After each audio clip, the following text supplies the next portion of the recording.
السلام عليكم اخواتي في الله، واش راكم؟ ان شاء الله كامل وحده تكونوا بخير وبصحه جيده ان شاء الله.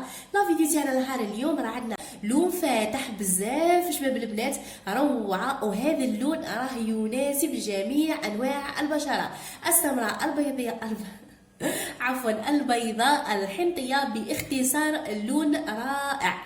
بلا ما نطول عليكم نروحوا نحكوا على القاعده اللي تحط عليها هذا الميلونج. اذا كان شعرك في درجات الشاتا تقدري ديري هذا الميلونج، باستثناء الشاتا فونسي الكستنائي الغامق، هنا للاسف ما راحش ينجح لك هذا الميلونج.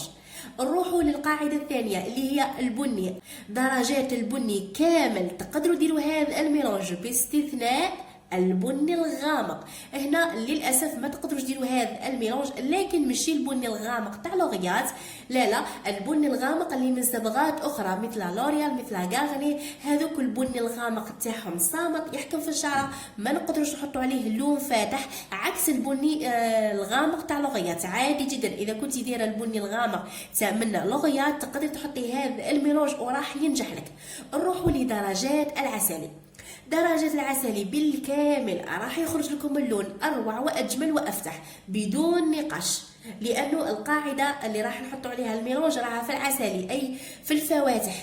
المهم نروحوا اللي عندها شعرها طبيعي جامي صبغت، نقول لك أكيد تقدري ديري هذا الميلونج، لكن دقيقة الصبري باستثناء الشعر الشديد السواد، يعني كحل بزاف، شعرك كحل بزاف شديد السواد من النوع العنيد، ماشي بالكامل ما راحش ينجح لك، تقدري ديري هذا الميلونج، لكن راح تتحصلي على نتيجه اغمق، راح تتحصلي على لون فونسي، على اللون اللي راح نتحصل عليه انا في هذه الخصله، هكا باه يكون المعنى واضح. نروحوا اللي عندها الشيب، اللي عندك الشيب اكيد تقدر ديري هذا الميلونج مع نوع من التعديل، راح نذكر لكم كي يكون الخلط في الميلونج، المهم يغطي لك الشيب لكن مع التعديل. نروحوا اللي عندهم ليماش، عندك ليماش جدد، ليماش هابطين، المهم شعرك فيه ليماش، نقول لك تقدر ديري هذا الميلونج، الليماش تاعك ما راحش تفاصلك، بالعكس راح اللون تاعهم يبدا فاتح اكثر، راح يبدا لون بزاف شباب، والجذور راح تكون لونها متناسق مع لون الليماش، باختصار كنتيجه كليه راح تتحصلي على لون هايل. المهم نروحوا مباشره نطبقوا الميلونج تاعنا. ملاحظة أنا راح نستخدم 3 علب من لوغيات، اللي ما تحبش تدي من هذه لوغيات تقدر تدير أي صبغة هي تحب هي تفضل، فقط أدي نفس الألوان اللي راح نذكرها لكم، ماشي الأرقام، عادي جدا طبقيها في أي صبغة متوفرة عندك ولا تحبيها ولا تفضليها.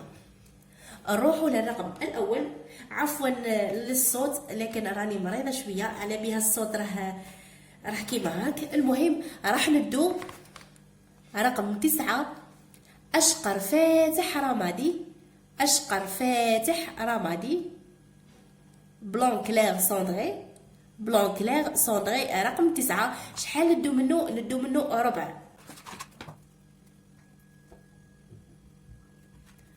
نروحوا للرقم الثاني، الرقم الثاني هو رقم 20، أشقر فاتح جدا رمادي، بلون تري كلير سوندغي، بلون تري كلير سوندغي. شحال تدي منه النصف، رقم 20، بلون تري كلير سوندغي أشقر فاتح رمادي، رقم 20 تدي منه النصف.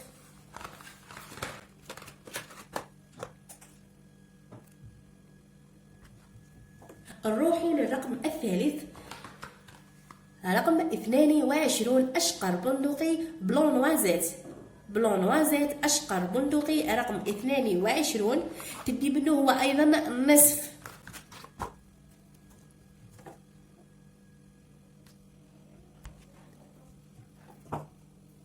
هنا راح نزيدو شوية من هذا هكا بهذه الطريقة.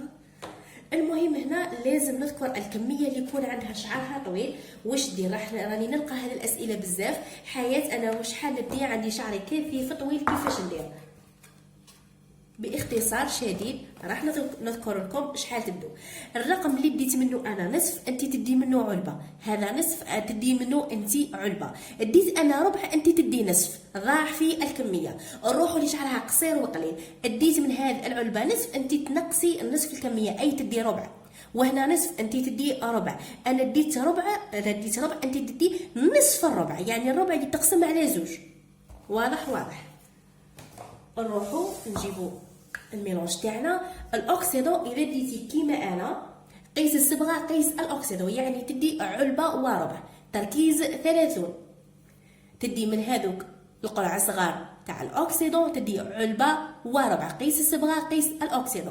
انت اذا ضاعفتي كميه الصبغه ايضا تضاعفي كميه الاوكسيدو على حساب الصبغه اللي ضاعفتيها.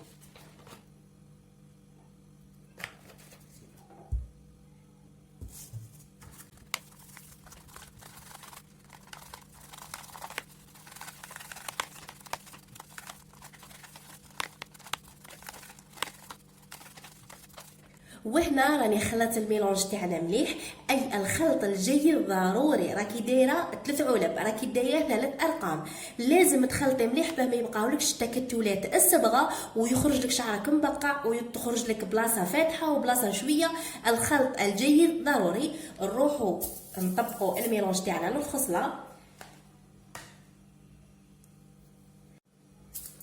وهنا الملاحظه اللي موالف نذكرها لكم انه لازم تخلوا هنا 2 سنتيم عند الجذور، ما تحطوش فيها الصبغه، وحطي الصبغه تاعك في باقي الشعر. حطي الصبغه تاعك في باقي الشعر. كي تبقى لك ربع ساعه وتغسلي شعرك حطي الصبغه في الجذور، وكي تحطيها ما تروحيش وتخليها، تبقاي تراقبي فيها. كي تشوفي اللون راه موحد تروحي تغسلي شعرك مباشره، لانه اذا انت حطيتي الصبغه صاي هنا بقى لك ربع ساعه وتغسلي شعرك ورحتي حطيتي الصبغه تاعك في الجذور ورحتي وخليتيها، اكيد راح تلقاي هنا اللون افتح من باقي الشعر. على بها قلت لكم المراقبه في هذه المرحله مهمه. هنا عادي راكي بغرضك كي تشوفيها خلاص باقي لك ربع ساعه وتغسلي شعرك تروحي عادي تطبقي الصبغه في الجذور، لكن غير بمجرد انك تحطي الصبغه في الجذور هنا بقاي تراقبي فيها.